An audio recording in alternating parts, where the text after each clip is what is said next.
Poetry Changes Lives, my book, Poetry and History and a Thought for the Day. It's available from my website, poetrychangeslives.com, and Amazon too. Well, on this day, a very great playwright was born in 1906, Samuel Beckett. Beckett was, among other things, a surprisingly good cricketer who earned himself an entry in Wisden, the cricket lover's Bible. He's the only Nobel laureate ever to do so. Of course, Beckett was basically from Ireland.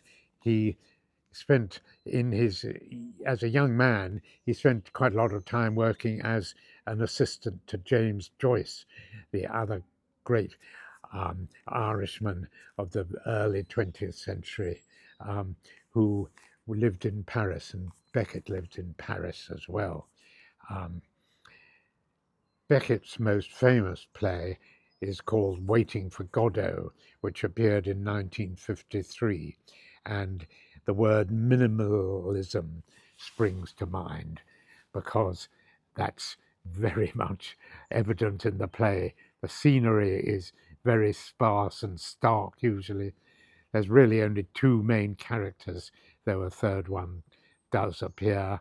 And it's a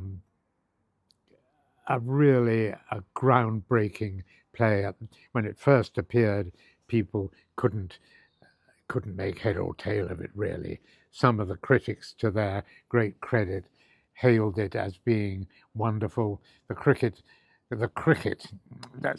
critic Vivian Mercier wrote that he has achieved a theoretical impossibility, a play in which nothing happens, yet keeps audiences glued to their seats. And that's really the essence of Beckett. Somehow he manages, through his minimalist approach, to get his characters in his plays to speak their pain, their emotional undercurrents in such a human way that you can't help being drawn into it. I really recommend his plays if you've never experienced them before. Beckett was amazingly well educated and much influenced by Greek tragedy, where a lot happens and there's an awful lot of emotional pain and physical pain as well. It's very interesting to ponder on how much Beckett was influenced by the great Greek playwrights like Sophocles and Euripides.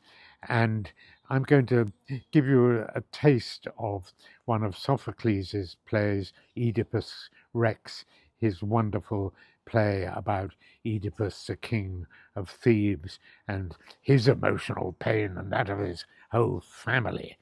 And this extract I'm going to talk about, Oedipus, the king, is speaking about not just pain, but also waiting. He's waiting for a messenger to come from the Delphic oracle, and the whole family is waiting, in fact. And it's quite conceivable that Beckett got his idea for writing his play Waiting for Godot from this very extract. See what you think of this. This is Oedipus speaking in the play Oedipus Rex by Sophocles.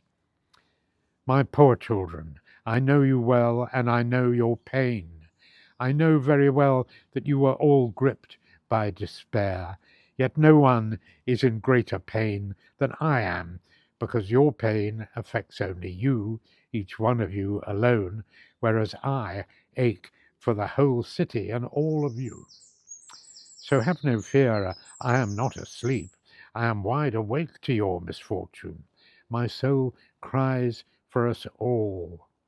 I have lost many tears and have travelled many paths of thought to find a way out of this, until finally I've decided to put into action the only possible solution that came to my mind.